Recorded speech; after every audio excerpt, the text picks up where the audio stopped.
Welcome back. This is episode 142. In this week's episode, I'm going to talk about how you can avoid paying more for your Medicare Part B and Part D premium.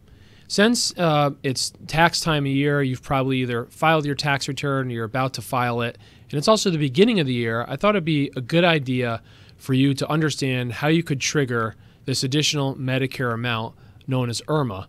And if you're also going to be going on Medicare in the next couple years, you really should keep an idea of what the income limits are and avoid going over that. And always a good idea to learn as much as you can about Medicare. I've got two ways for you to do that. You can go back and listen to episode 31, or I'm also willing to give you a free copy of an excellent book on Medicare. It's called 10 Costly Medicare Mistakes You Can't Afford to Make. And you can get a free copy by going and leaving me a review of my podcast on iTunes. If you go to iTunes, leave me a review. Or if you share one of my podcasts on social media. Once you've done that, either shared my episode or left me a review on iTunes, you can go to retirewithryan.com, send me your contact information, and under Ask a Question, and let us know that you've either shared an episode or you've left a review, and we'll mail you out a free copy of the book.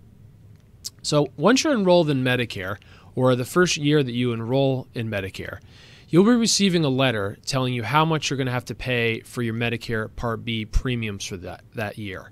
And for this year, for example, for 2023, the standard Part B premium is $164.90, and the standard Part D premium is $32.74. And this amount of the premium that you pay is always going to be based on your most recently filed tax return, so generally from 2 years prior. So for example, if you were on Medicare in 2023, it would be based on your 2021 tax return. And then in 2024, it would be based on your 2022 tax return. So they always have about a 2-year delay. And it's then based off, it's not something easy like your modified adjusted gross income. It's your it's not something easy like your adjusted gross income. It's your modified adjusted gross income, which in this case, because there's a lot of different ways that modified adjusted gross income is calculated, but in this case, it's your gross income or your adjusted gross income plus tax-exempt interest, plus any interest that's been earned or accrued from interest in U.S. savings bonds used to pay for higher education, plus any earned income while living abroad, and income from any specific sources not included in your AGI, such as Puerto Rico, American Samoa, Guam, or the Northern Mariana Islands. So just realize that those things have to be added back for you to determine your modified adjusted gross income for Medicare purposes.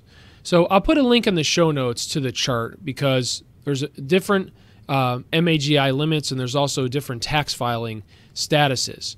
So you can find that by going to retirewithryan.com/podcast/142.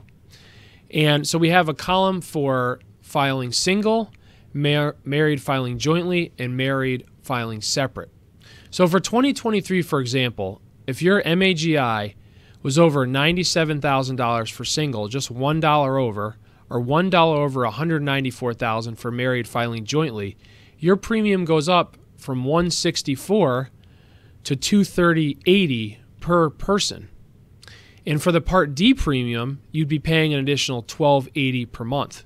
So that's a pretty significant increase. If then you hit the next MAGI limit, your income went over $123,000 for a single filer, or over $246,000 for married filing jointly, you'd now pay $330 a month, $329.70, plus $31.50 more per month for Part D. So that's double the amount that you'd normally pay, and that's per person per month. So that's a significant cost. For married filing separate, that there's really only a couple categories for that. Once you go over $97,000, you're now paying $527.50 per month. So significant amount, and you're paying $70 more for Part D premium. And then the next level, MAGI level for married filing separate is $403,000, which then would be $560 a month, and $76.40 additional for Part B premium.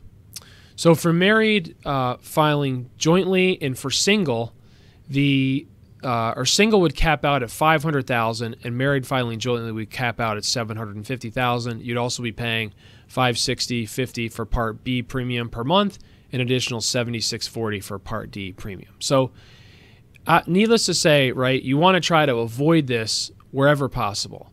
So how can you avoid this? Well, one way is that you can file an appeal. And it's possible to file an appeal by filling out form SSA.44. And there's 8 reasons, if you look at this form, that you can actually file an appeal. One is marriage, so if you get married. Second is divorce or annulment, you get divorced. Third is loss of your spouse, death of your spouse. Fourth is work stoppage. So this is a big one that I'll come back to in a minute. Work reductions next. Loss of income producing property. So this is not that you sell a rental property or sell a business. This would be that if you own a rental property and there's a natural disaster, like it's wiped out due to a flood or burns down, or they reference on the form if you have cattle, that there's something happens to your herd. Seventh would be loss of pension income.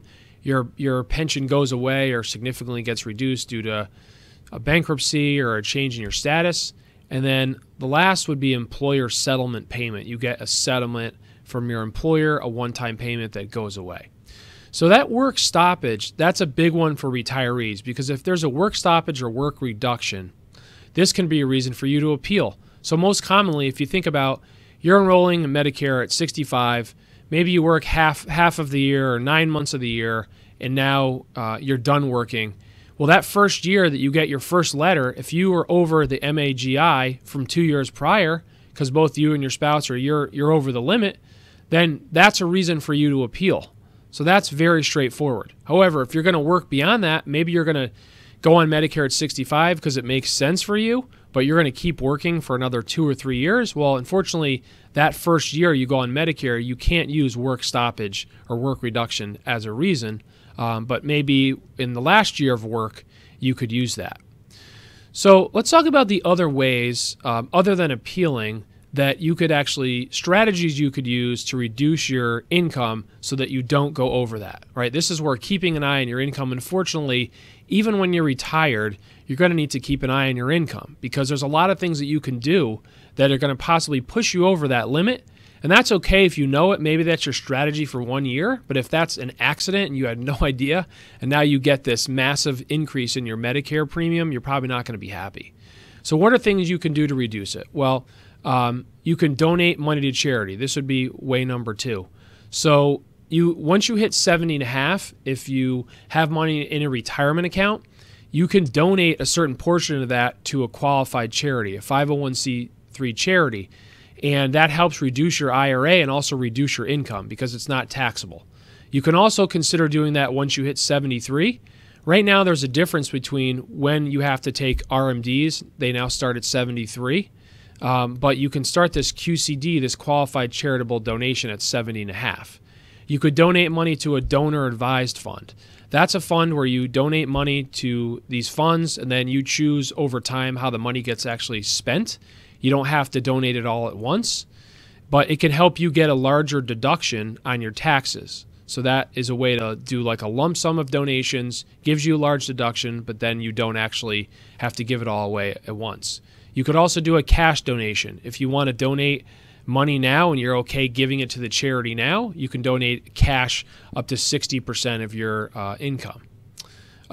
Way number 3 is if you're still working, put more in your retirement accounts. So if you're going to be retiring in the next couple of years, you can put more into your IRA, your traditional 401k.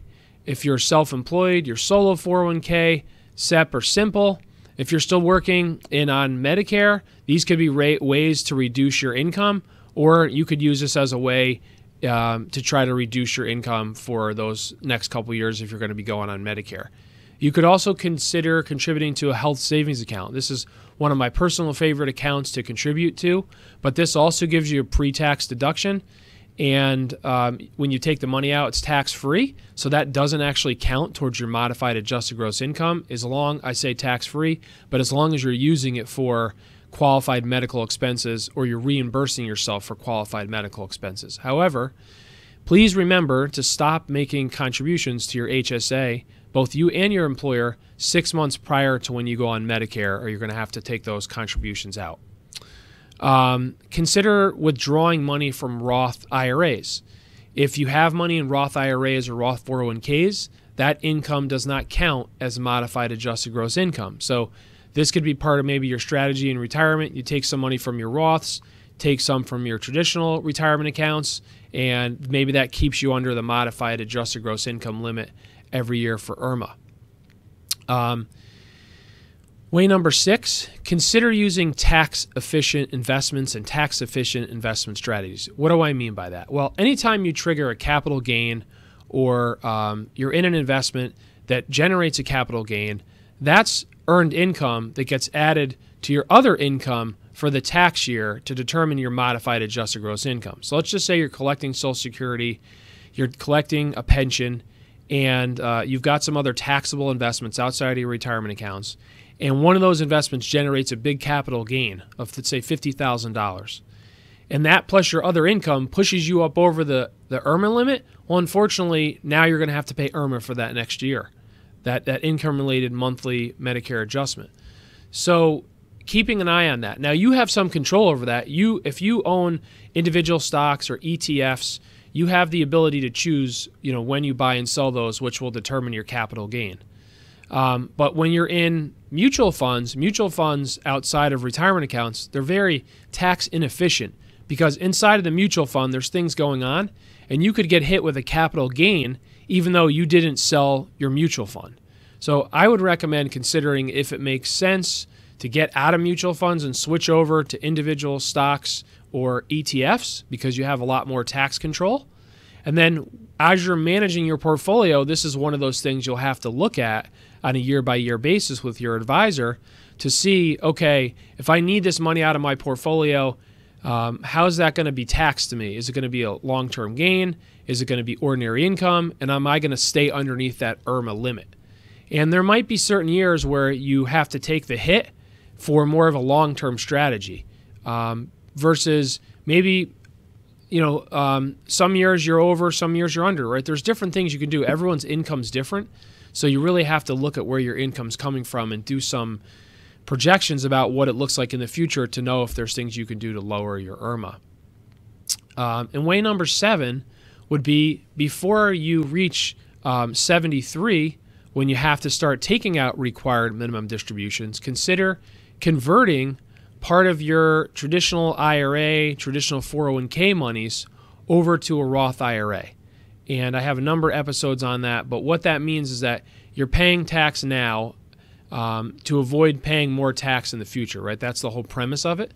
So if you convert some money now, you may be able to convert it where you're starting the clock early, you're taking out distributions before 73, but that's going to actually help you down the road to not have bigger required minimum distributions that get added to your Social Security and any other income that could trigger IRMAA. So that's something to consider doing. As a reminder, every year the IRMAA amount is adjusted for inflation.